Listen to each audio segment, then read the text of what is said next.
네, 안녕하세요. 한 주일이 시작되는 또 월요일입니다. 월요일이면 뭔가 그래도 1월 달도 그렇고, 월요일도 그렇고, 새해도 그렇고, 뭔가 새로 시작하니까 뭔가 희망과 기대에 이렇게 좀 부풀어야 되는데, 이번 주 같은 경우에는 지난주 금요일 날에 미국 시장이 그다지 좋지 못한 모습이어서, 과연 오늘 월요일 날 시장이 어떻게 될까? 다소간 좀 불안불안한 모습이었습니다. 실제로 주가 지수는 예상대로 역시 하락세로 끝났고요.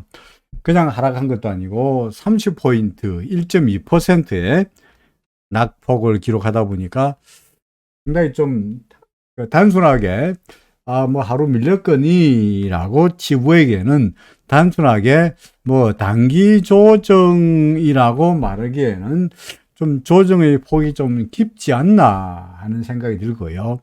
더더구나 코스닥 같은 경우에 그죠? 코스닥 같은 경우에는 800선마저 무너뜨리면서 18포인트 일로 말하면은 거의 한 2.3% 정도의 상당히 꽤 큰 깊은 하락으로 빠지는 바람에 야, 이거 어떻게 되는 건가라고 다소간 좀 불안해지고 있죠. 결정적으로 달러 대 원화 환율 지난 주말에 그죠? 여러분들 달러 대 원화 환율 제가 파동으로 말씀드린다고 이야기했습니다만은 파동으로 봐서 아직도 한 번 더 상승할 여력이 있다라고 말씀드린 거죠. 그죠? 지금 4파고 5파가 한 번 더 있을 것이다. 실제로 달러 대 원화 환율은 무려 13원 오르면서 1339원까지 갔습니다. 마감가가. 장중에는 1440원까지 넘어갔으니까 이게 아마 2008년도에 리만 사태가 나타났을 때의 환율 이후에 우리가 1340원까지 올라간 적을 보기는 처음이지 않겠나 싶습니다. 그러니까 계속적으로 달러 대 원화 환율은 이제 연중 최고치 기록한 건 당연한 이야기고요. 계속적으로 위에 뚜껑이 열렸으니까 위에 그다지 저항선이 없다 보니까 계속 위로 달러 대 원화 환율은 올라갈 것처럼 보이지고 어제 말씀드렸듯이 제가 시장에 대해서 다소간 좀 불안하다. 그죠? 달러가 강세를 보이는 거를 FOMC에서 은근히 바라고 있다. 라고 말씀드렸죠. 그죠? 금리를 올리고 경기가 둔화되더라도 달러가 강세되는 것을 FOMC에서 은근히 바라고 있다라고 말씀드린 바 있고요.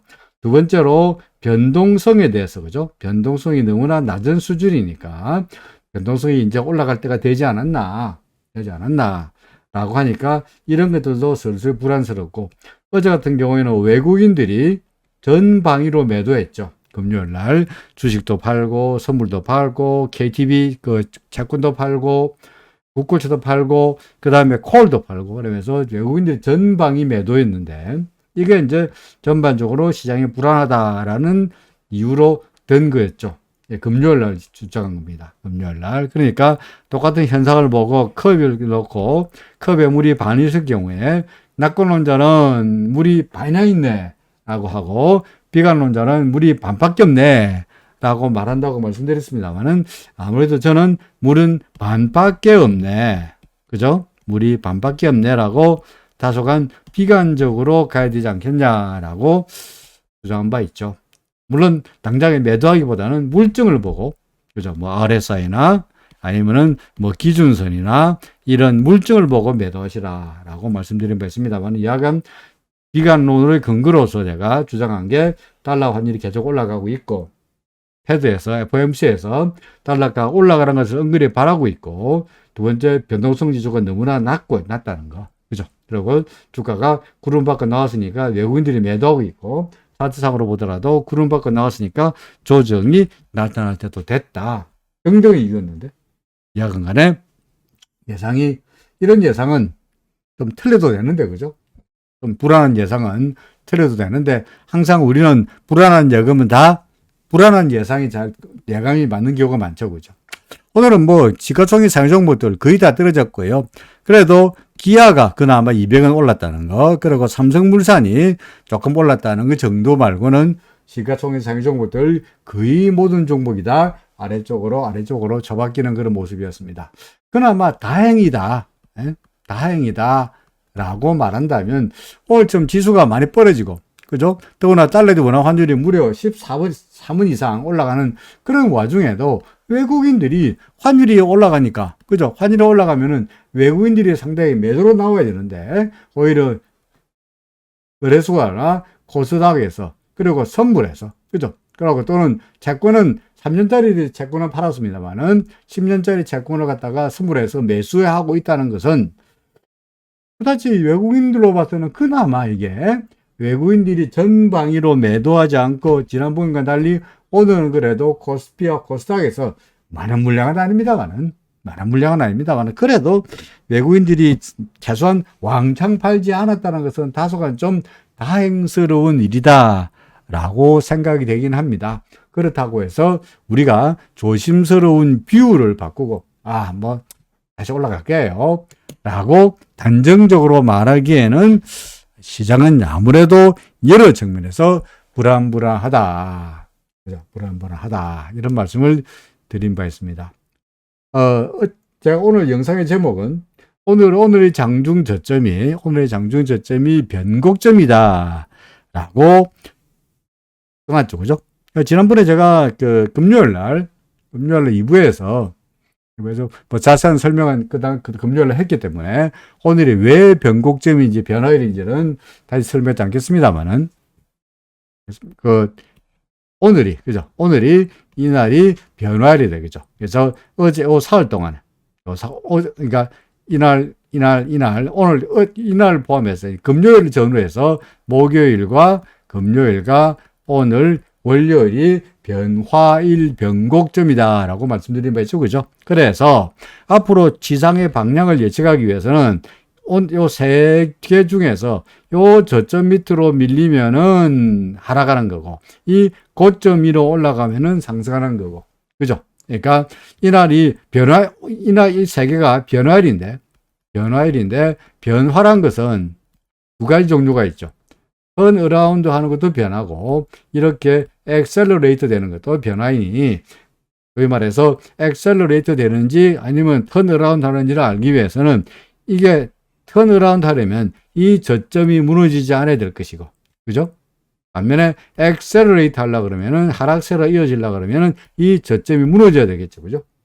그러면 저점이 무너지면은 황이고 계속해서 떨어지는 거고, 돌아서면은 안 무너지면은 언제가 확인되느냐? 요 고점을 넘어서면은 다시 가는구나가 되는 거죠. 그러니까 오늘의 저점이 얼마였느냐? 오늘 장중의 저점이 2457이었습니다.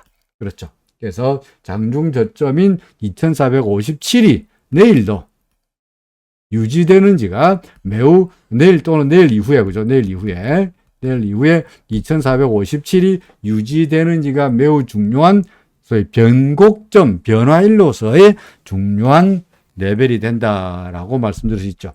하지만 변화일 변곡점 너무나 주관적이어서 제가 여러분들에게 자주 말씀드리고 있지 않습니다만은 그냥 우리가 쉽게 객관적으로 판단할 수 있는 근거가 뭡니까? 그죠? 기준선이죠. 그죠? 기준선 밑으로 내려가 버리면 말짱황이고, 더구나 더 밀려가지고 구름 하단마저, 그죠? 구름 하단마저 무너뜨려 버리면 이렇게 가버리면은 요 상승은 좋다 말한 거고, 다시 이까지는 단 일시적인 반등에 불과한 거고, 다시 하락세가 이어지면서 2276 이하로 내려가는 하락세가 또 까마득한, 물론 그거 이제 오파가 되겠습니다만, 그죠? 여기가 4파라고 한다면 오파가 되는 거고, 이게 B라고 한다면 다시 새로운 C가 나타날 것이고, 어쨌든 간에 현재의 반등이 무너질지 안 무너질지가 1차적으로 기준선, 물론 당장에는 2457이라는 변곡점이 우리로 봐서는 판단의 근거가 되고요.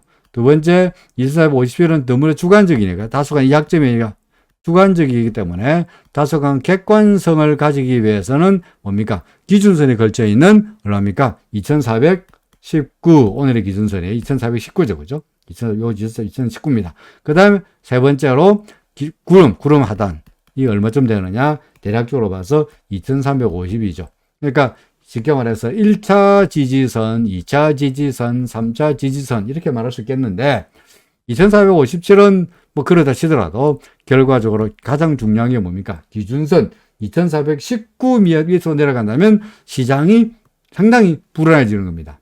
그렇죠. 그리고 지수가 만약에 2419를 뚫는다면, 이렇게 된다면 후행 스팬도 이렇게 될 테니까 이 캔들을 무너뜨릴 가능성이 높고요. 그렇게 된다면 이 기준선 후행 스팬이 캔들 위에 있으면서 주가가 구름 위에 있으면서 그동안에 올라갈 것이라는 기대감은, 이렇게 될 것이라는 기대감은 사라지고 주가가 밀리면서 기준선 밑으로 내려가 버리면 후행 스팬도 캔들 밑으로 내려가는 꼴이 되니까 모든 거의 좋았던 반등은 사라지고 꿈은 사라지고 다시 하락세가 암울한 겨울이 또 오지 않겠냐, 그런 말이 됩니다. 그래서 다시 이야기합니다만 2457하고 오늘 장중에 2457, 그 다음에 기준선 2419, 이게 이제 나름대로 우리가 to watch 관심을 가지만은 중요한 레벨이다라고 말할 수 있습니다. 이렇게 제가 좀 불안하다, 그죠? 불안하다. 여러분들에게 일기예보 눈하면서 그런 이야기 했죠. 일기예보, 그죠? 제가 일기예보까지 이야기하면서 하늘에 구름이 없다 그래서, 일기예보 바깥을 보니까 당장 눈앞에 구름이 안 보인다 그래가지고 오늘 비 옵니다, 비 안 올 겁니다라고 말할 수는 없다는 이야기죠, 그죠? 그죠? 지금 현재는 구름이 없더라도 언제 구름이 날라와가지고 비가 내릴지 모르는 일이기 때문에 현재 일기예보상으로 봐서 구름이 내릴 것 같다, 비가 올 것 같다 그러면은 일기예보가 비록 틀릴지라도 비가 올 겁니다 라고 말하는 것이 일기예보 담당자의 임무죠. 그죠?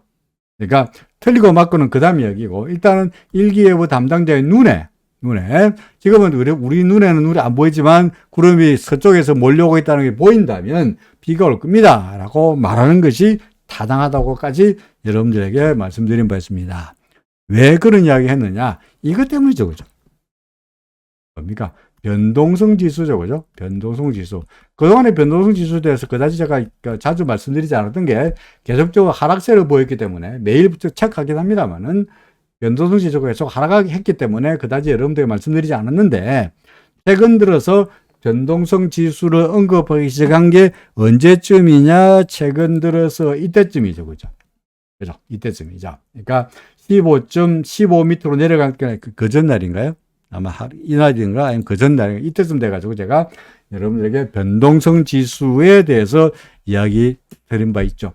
그러니까 15.42가 이날에 언제입니까? 8월 16일 날에 15.42라는 변동성 지수가 과거의 예를 봐서 이게 바닥이라고 말할 수는 없다. 왜?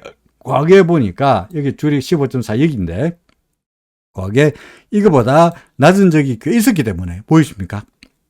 12까지 간 적도 있었기 때문에 여기를 갖다가 바닥으로 볼 수는 없지만 예를 들어서 15까지 변동성 지수가 밀렸다는 이야기는 상당히 낮은 레벨이고, 그죠? 상당히 낮은 레벨이고, 더구나 과거의 예를 볼 때 15가 아니고 예를 들어서 뭐 2위 이런 데서 다 변동성 지수가 바닥을 만들고 다 돌아섰다는 얘기죠. 그때는 이미 15가 아니고 뭐 16이든 17레벨에서 다 돌아섰으니 바닥이라고 말할 수는 없지만 최소한 변동성 지수가 바닥 근처라고는 말할 수 있지 않겠냐. 그러니까 변동성 지수가 조만간 돌아설 텐데, 변동성 지수가 돌아서면은 시장은 아무래도 폭등하거나 폭락하는데 아무래도 폭락이라고 말은 좀 그렇고 하락할 가능성이 좀 더 높아 보이지 않겠나라고 주장한 바 있습니다.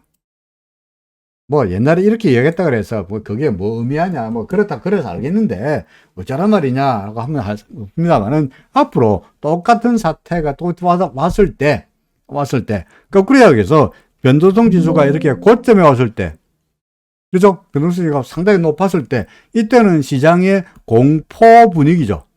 변동성 진우가 이만큼 높다는 얘기는 시장은 그야말로 공포 분위기입니다. 하지만 시장의 공포 분위기가 극에 달했을 때가 오히려 바닥이었고요. 주가는 바닥이었고, 이후에 공포 분위기가 잦아들면서 주가가 돌아선 예가 있으니까, 거꾸로 이야기해서 변동성 지수가 낮을 때는 오히려 이제는 변동성 지수가 반등하고 반등하고 주가는 거꾸로 떨어질 가능성을 염두에 둬야 된다라는 이야기죠. 그죠?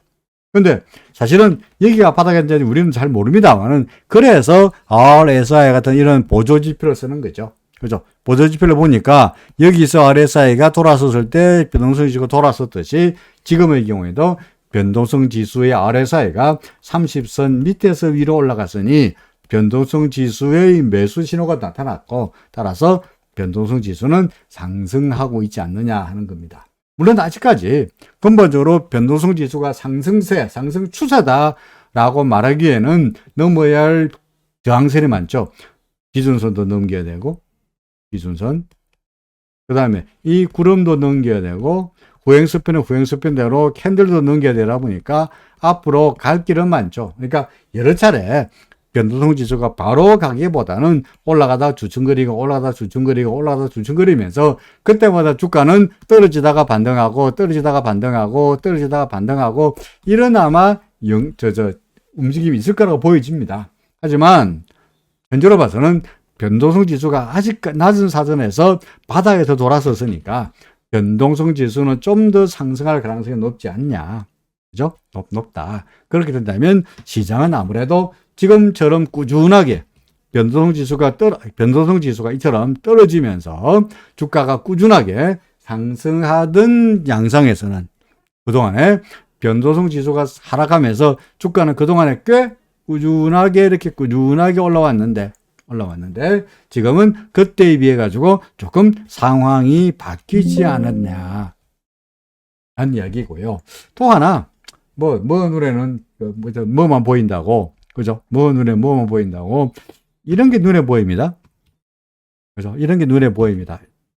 뭐가 보이느냐? 고점은 높아지고 있는데, 그죠? 주가의 고점과 고점은 A와 B를 보냐면 주가의 이 고점과 고점은 높아지고 있는데 이 A와 B의 RSI는 높아지고 있지 않죠. 그죠? 그러니까 이게 뭡니까? 주가와 이거 왜 이래? 네? 주가와 요 고점과 요 고점과 요 고점을 볼 때 주가는 상승하고 있으나 RSI는 더 이상 올라가지 못하는 것 같다가 우리가 뭐라 그래요?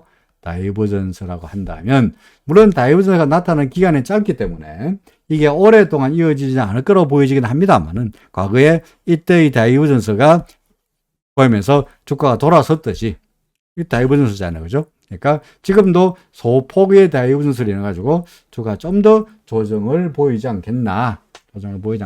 길게 이 다이버전스가 큰 결정적인 대세의 영향으로 바뀔 거로 보이지는 않지만 최소한 이게 그래도 다이버전스가 나타나고 있다 보니까 최소한 수세가 좀 구름 안으로 접어들면서, 그죠? 주가가 구름 안으로 접어드는 그런 모습은 예상할 수 있지 않겠나 라고 판단됩니다. 달러대우나 코스닥 경우에는 둘 다 코스피도 현재 구름 안으로 들어가 버렸고요. 그죠? 구름 안으로 들어가 버렸으니까 우리가 그 다음에 믿을 만한 것은 기준선이다. 그죠? 기준선이다. 라고 말씀드렸듯이 코스닥의 경우에도 구름 위에 있다가 구름 안으로 들어가 버렸으니까 역시 우리가 믿을 것은 뭡니까? 기준선인데 사실은 코스닥 같은 경우에는 오늘의 종가가 얼마입니까? 오늘의 종가가 795인데 그죠? 오늘의 종가가 795입니다만은 오늘의 기준선이, 그죠? 오늘의 기준선이 얼마가 되느냐니까 어디갔지? 795입니다. 오늘의 기준선이 795입니다. 내가 오늘의 기준선이 795.41이고 오늘의 종가는 코스닥 오늘의 종가는 795.87이니까 그야말로 아슬아슬하게 종가가 기준선 위에 있긴 합니다. 딱 붙었다는 얘기죠. 그죠? 그렇습니다. 그러니까 이게 상당히 좀 불안하죠. 그죠? 불안한 요소가 됩니다. 또 마찬가지로 그죠? 마찬가지로 주가는 더 이상 상승세가 이어지지 못하는데 뭡니까? RSI는 점점 약화되고 있는 것도 이것도 소폭이긴 합니다만은 다이버전스로 보여지니 이래저래 코스피나 코스닥이나 다소간 좀 조정을 보인다고 최소한 일단은 구름 하단까지라도 조정의 가능성을 열어둬야 되지 않겠나 하는 생각이 듭니다. 결정적으로 달러대 원화 환율이 이처럼 달러대 원화 환율이 계속적으로 상승세를 보이는 거죠. 그죠? 1340원까지 올 장중에 1340원까지 갔는데 이처럼 달러에 대한 원화 환율이 1440원까지 간 거는 월봉으로 보면은 뭐 주봉도 볼 것도 없고 월봉으로 보면은 이게 언제적 환율이냐니까. 그래서 1440원이라는 환율은 이건 언제적 환율이냐니까 과거로 돌아가면 이때 환율입니다. 그죠? 이때 환율입니다. 이때가 언제죠? 리만 사태가 났을 때. 그죠? 리만 사태가 터졌을 때 2008년도. 그죠? 2008년도에 환율이라고요. 그죠? 그러니까 그 전까지 우리가 한 번도, 그 전까지는 1300을 살짝 넘어가, 과거에, 언제입니까? 코로나 났을 때, 코로나 터졌을 때 2002년, 2020년 3월 달에 1296원까지 가면서 1300 근처까지 살짝 간 적이 있었습니다만, 1300을 넘어가지고 1440원까지 간 적은 리만 사태밖에 없었죠. 그죠? 근데, 그때 리만 사태 났을 때는 1600원에 갔으니까, 이제 이게 달러의 원화 환율이 어디까지 갈까요? 몰라요. 몰라요. 그죠? 이 위에 이제 아무런 저항선이 없어요. 가봐야 하는 거야. 가다가 지가 어렸을 때 왔다가 꺾였구나. 이거 다 왔다. 꺾였다. 이제는 다 왔다라고 시장에서 스스로 판단해가지고 너무하지 않냐. 이만큼 와서 너무하지 않냐. 이제 꺾일 거야. 라고 할 때까지는 저항선이 없다 보니까 계속 갈 수밖에 없지 않게 하는 거죠. 아무것도 없잖아요. 위에 아무것도 없잖아요. 위에 아무런 저항선이 없어요. 그러니까 이거는 그야말로 자주 제가 쓰는 말로 뭡니까? 전인 미답.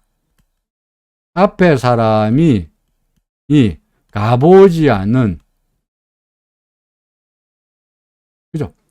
밟아보지 않는, 앞에 사람이 밟아보지 않는 길을 가고 있는 겁니다. 앞에 아무도 없죠.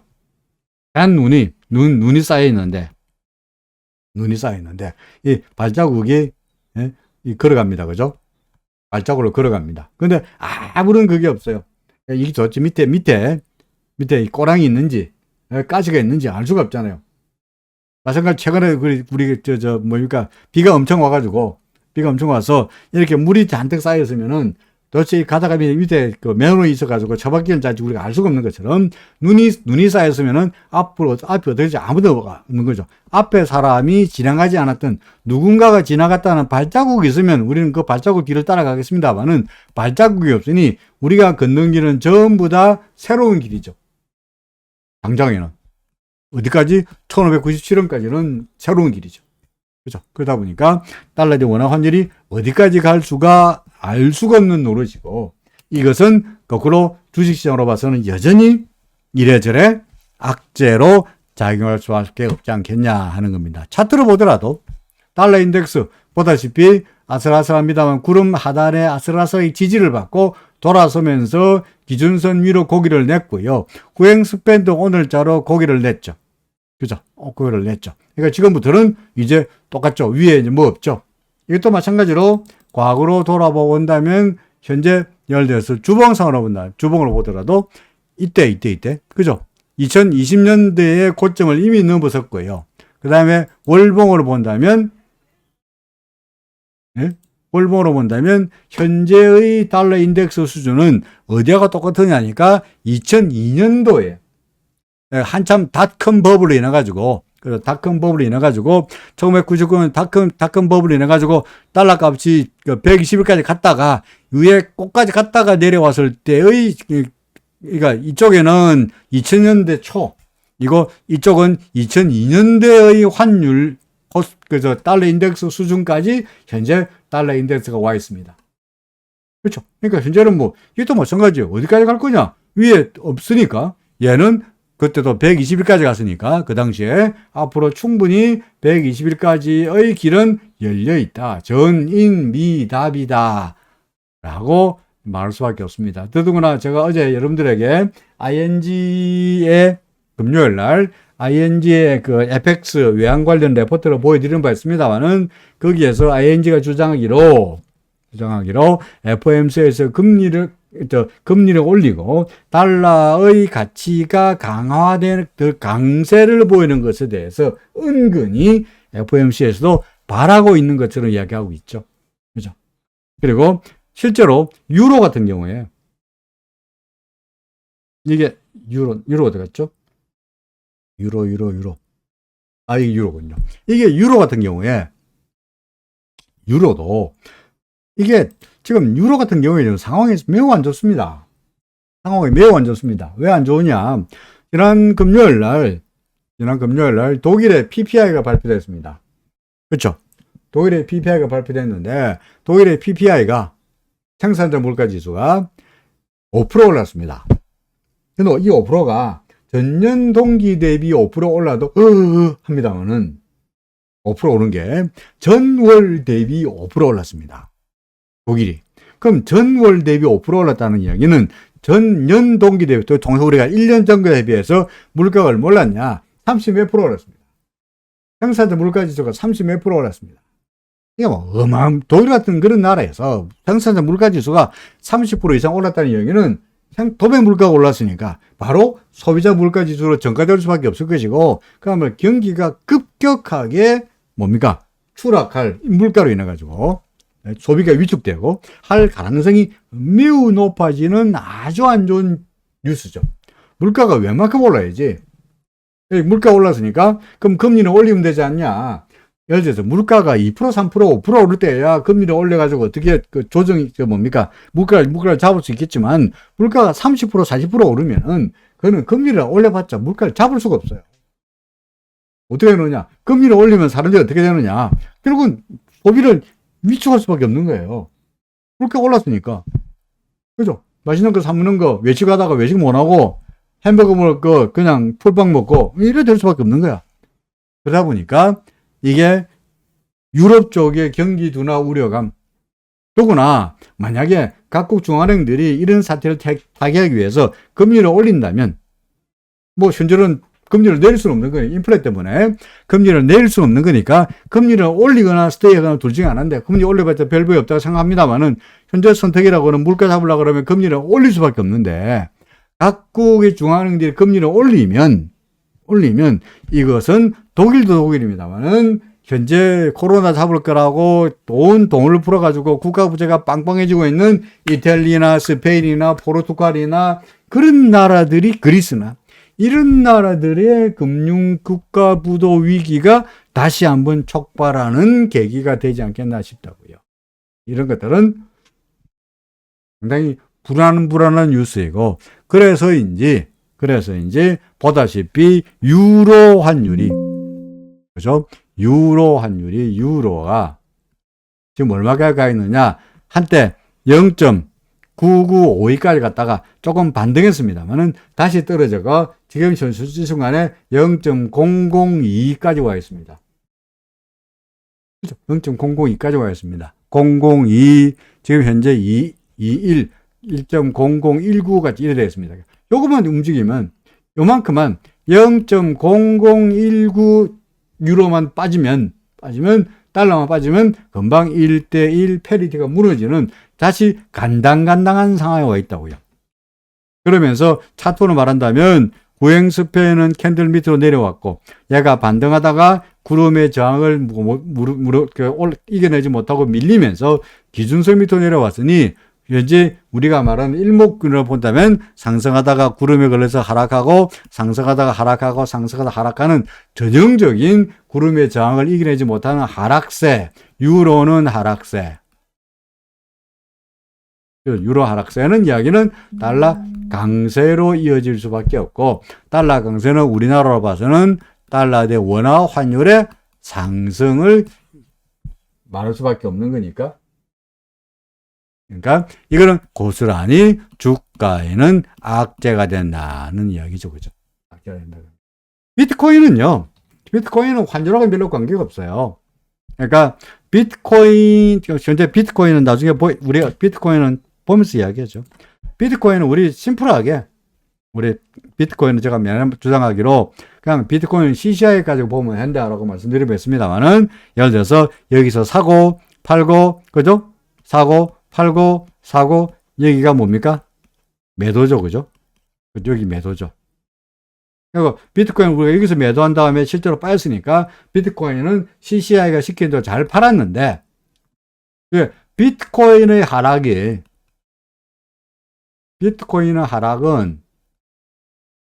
이거는 환율하고는 상관없어요. 대신에 비트코인이 하락한다는 이야기는 우리나라로 봐서는 소위 미국으로 봐서는 나스닥, 우리나라로 봐서는 성장주에 대한 또는 다른 말로 말하면 위험자산 선호 심리가 하락하는 그런 요소가 되는 거거든요. 그러니까 비트코인이 하락했다면 소위 이제 젊은 애들, 영끌한 애들의 경우에 돈을 가지고 내가 돈이 있으면 뭐 할까? 주식 살까? 코인 할까? 뭐 부동산 사기에는 돈이 없으니까 주식을 사거나 코인 하거나 둘 중에 하나 할까 하겠어요. 객관하지도 않고요. 그래서 화끈하게 주식으로 갈 거냐, 뭐 코인으로 갈 거냐. 근데 코인이 떨어지면 덩달아서 코인 떨어진 걸 추가로 사기 위해서 이놈 주식을 팔아가지고 코인을 사든지 아니면은 리스크 자산에 대한 위축이, 주가가 코인 가격이 떨어지면 위축이 돼가지고 주식을 사기보다는 매도하는 경향이 많아요. 그래서 비트코인의 하락은 이거는 환율하고 관계없이 주가 하락으로 이어지고 주가 하락은 달러 대 원화 환율의 상승으로 이어진다. 이렇게 설명할 수 있을 겁니다. 그러니까 비트코인이 바로 환율에 영향을 미치지 못하지만 비트코인이 주가 하락을 유발해서 주가 하락으로 말미암아서 달러 대 원화 환율의 상승을 유발했다. 그렇게 말할 수 있는 겁니다.